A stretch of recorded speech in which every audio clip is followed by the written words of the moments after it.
You're quite famous for being the first entrepreneur that I know who admit in public to having anxiety and depression. Right. And what do you think triggered that? Was this part of your pressure that had it, or was this part of your... Well, first of all, it's years of growing up. I mean, many years, and then my study in the United States, going to a foreign country, and then come back and become so famous and everything. It's up and down. It's like create some kind of psychological imbalance, right? Yes. And then as also in my growing up during the Cultural Revolution and everything. I mean, all together. I mean, and the study in Tsinghua, the kind of environment. To study for exams and that kind of competition, and also the psychological, the mental battle with yourself, and all these things contributed to the final breakout of the anxiety disorder. But people thought that I was because of the company when This was when? This is in about 2011, 2012. Yes. But people thought that I was because of the company went bad. That I was no, not at all. Nothing to do with the company. Okay. It's totally my own personal journey. The 6 or 7 years that I grappled with the anxiety disorder. First of all, I was not using medication.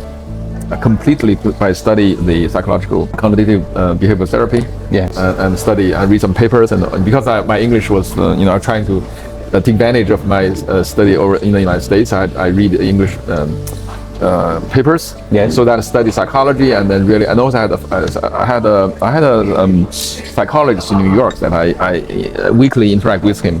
Right. Yeah, and guided by him. So I completely without medication, and I treated myself, and I cured myself. And amazing. Turned me into a better person than me pre 2011, 2012. I mean, a better person than the one that I was not having the anxiety disorder.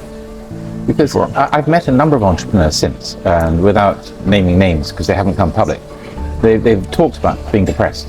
And part of it was perhaps sort of becoming very famous and very rich in their 20s. Right. So the people that I'm thinking of, they sold their business, or they had a huge success in their early career, and then they didn't really know where to go next because they'd already finished stage one. Do you think this is quite a common theme that amongst your friends, or not so much? I think because of your public status in this, that a lot of people might have come to you for advice. I think especially people in China that have a higher tendency or chance to get anxiety disorder.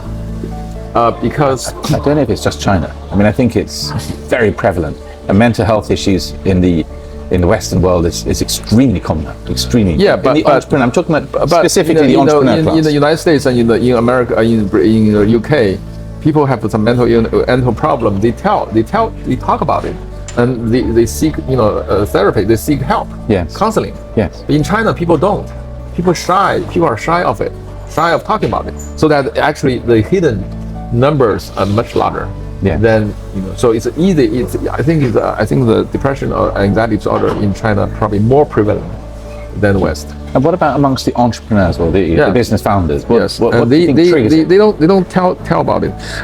I think what triggers it is that as a person you need a purpose of life.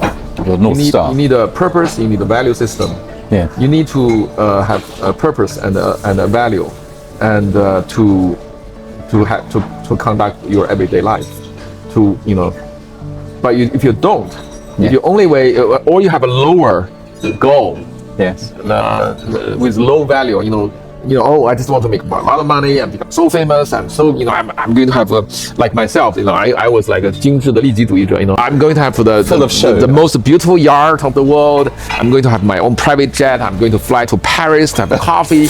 That kind of value system, it's not value. It's just like a 精致的利己主义者. So if you don't have a purpose of life, if you don't have want to contribute to have your responsibility to yourself and to the society, then you have a higher chance of contracting mental illness.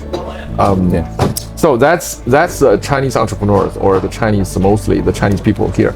The problem they have, they don't have a purpose. They don't have any or religions. They don't have religion, right? They don't have. That's my problem. I was my problem. I was a 精致的利己主义者. Everything for myself. I need to And if you have everything, and then you have everything material. Yeah, you have everything material. Yeah. You're famous, you have fame, you have money. I mean, you have everything. You don't have a purpose. And then you worry about small things. You worry about anything you lost. And then you get into, you are not in the middle. You get into the extreme of, then it's the brain, it's kind of self-reinforcement into something. Brain is the best apparatus at, the brain is best at get into self-reinforcing corners. And that's how our brain works. Yes. And you need to a modern psychology to really reverse that process. Or you need religion. Either you need religion or you need a modern psychology to really reverse or fight against the brain's tendency to get into these extreme thinking corners. Yeah. That's how psychology helped me. I use CBT to treat myself and cure myself.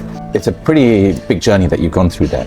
But now what I see is that you've gone back to becoming a teacher. I was looking at some of your social media postings and I was thinking, Charles is going to be talking about, I don't know, the internet. No, about everything is a blackboard and physics. Yeah, exactly. I'm doing a lot of things. I've been working really hard now, and I'm working on the company. And instead of working on AI, we're working on social media. And social network. I think in social network in China, it's not well built yet. A lot of things need to be done. And I teach physics, I teach English, and I manage a company, and I post behind things for everything. I do a lot of things now.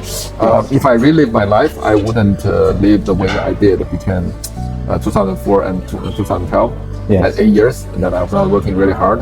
I would do it, like what I did last 6 years. I have a value system. I established my value system. What is your purpose? You got to have one. The problem is that I didn't have one.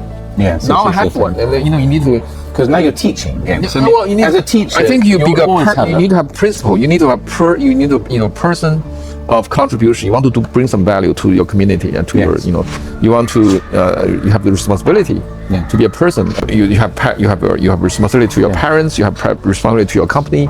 You need to contribute. This is something that before, as a 精致的利己主义者, you don't have it. So let's take to 2055, so 30 years hence from today. Where do you think humanity will be? Because, right now, we have you're very rarely, not you, but we as humans are very rarely more than 1 meter away from our mobile phone. And soon that mobile phone will become half a meter, and then it'll become embedded into you.